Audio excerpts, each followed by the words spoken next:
बिस्मिल्लाहिर्रहमानिर्रहीम। अस्सलाम वालेकुम। आप देख रहे हैं साहिबान न्यूज। मैं हूं आपकी मेजबान ईशा यासीन। शामिल करेंगे अहम खबर।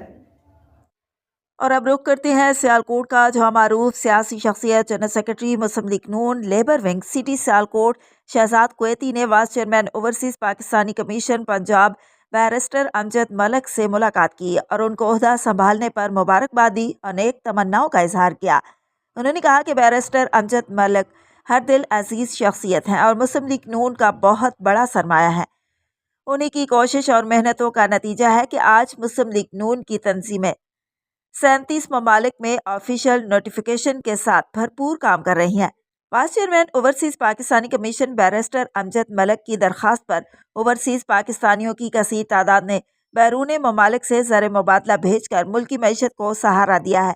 हम अपनी क़यादत के मशकूर हैं, ख़ास तौर पर मियाँ नवाज शरीफ, मियाँ शहबाज शरीफ, इशफाक डार और मोहतरमा मरियम नवाज शरीफ के, जिन्होंने बैरिस्टर अमजद मलिक को vice chairman overseas Pakistani commission Punjab. अब तक के लिए इतना ही। मजीद खबरों और अपडेट्स के लिए देखते रहें साहिबान न्यूज। हमारे चैनल को लाइक, शेयर और सब्सक्राइब करें। जुड़े रहें हमारे साथ और देखते रहें साहिबान न्यूज।